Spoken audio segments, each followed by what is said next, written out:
Hey guys, this is Austin, and today I have something very, very special. This is the Oppo Find X, and not only were they awesome enough to sponsor this video, but they also hooked us up with an early unit before it's actually even been announced. What's really cool with this guy is that not only does it ship with a bezel-less design, but on top of that, it's got some features I've never even seen on another phone before.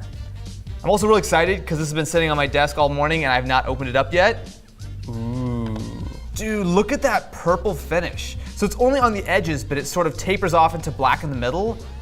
Wow. Now technically this color is known as Bordeaux red, although I've got to say, pretty sure it's purple. Just throwing that one out there, it's pretty purple. Did you see that? Wait, what? Hold on, I gotta do that again. That is so insane, look at that camera. So the whole top of the phone pops out. So part of the reason that they're actually able to make a bezel-less display is because the camera is fully hidden. I mean, look at that. So not only is the front-facing camera going to be hidden, but you're also going to be able to get your dual rear-facing cameras. That is...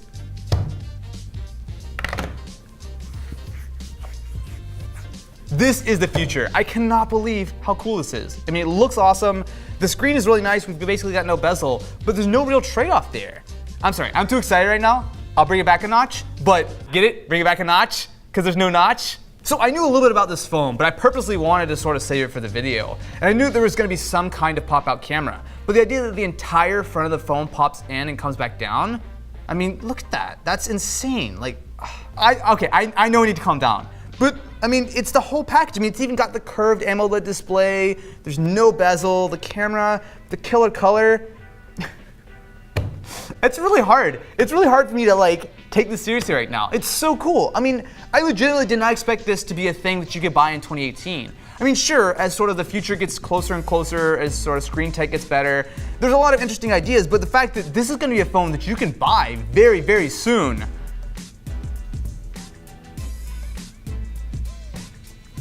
I don't think I've ever touched a piece of hardware that has gotten me this excited about a phone. Straight up, I have never been this amped to try any kind of phone hardware. I feel like things have gotten so stale, so boring these days, that this is something that's so different.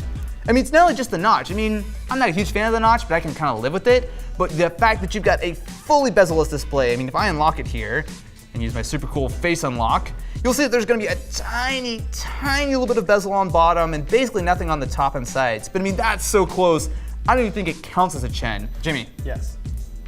Ooh, so I saw it in the box off, but I didn't see the back. And Don't you like that finish? That's awesome. So this is like what they wanted. Oh, what the heck? I knew it, I knew it. What? That is so weird.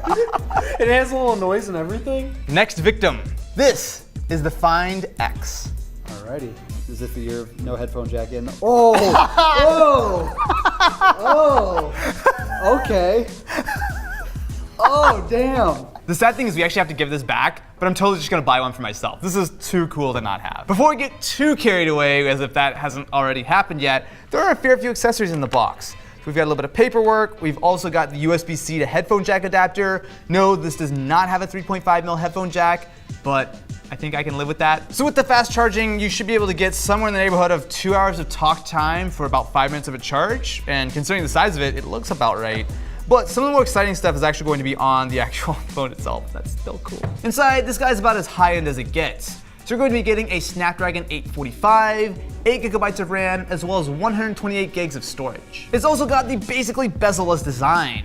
So with a 94% screen to body ratio, yes, if you look on the bottom, there's going to be a tiny, tiny bezel, but honestly, as far as I'm concerned, this is the closest to a fully bezel-less phone we've seen, especially considering that there's going to be no notch. You're also going to be getting a full 6.4-inch 2340 by 1080p display, and not only is it going to look nice, but it's also going to be a Samsung AMOLED panel, which gives you not only nice contrast, good color, but it's also going to give you the ability of having that curved edge on left and right. Now, there is no fingerprint sensor, however, the face unlock is supposed to be much more accurate, and it's pretty quick too. So if I hit the button, swipe up, it pops up, scans, and closes pretty quickly. Sure, not quite as fast as something like just dropping your finger on a fingerprint sensor, but as far as I'm concerned, that's worth the trade-off. I mean,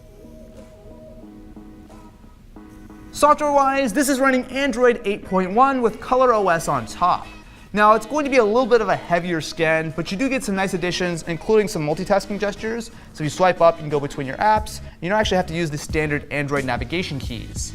The only issue here is that because this is a Chinese market phone, there's currently no Google Play Store on my unit, although you could probably figure that out yourself. Now, camera-wise, around back, you're going to find a 16 megapixel camera paired with a 20 megapixel sensor, and around front, you're actually going to be getting a full 25 megapixels for that selfie action. There's actually a lot of detail here. That's not bad at all. So there's going to be some AI trickery to be able to optimize your photos, at least based on first glance. Again, keep in mind, pre-production, they're still working on it. It looks pretty nice. I definitely want to wait for the final software and hardware before fully judging the camera, but at first glance, it seems to be decent at the very least. It has been a long time since I've seen a piece of hardware come in here that is just this cool. Now, I don't have price, I don't have a release date just yet, but it should be on sale this year, and I gotta say, I'm sad I have to give it back. I'm actually legitimately gonna buy one.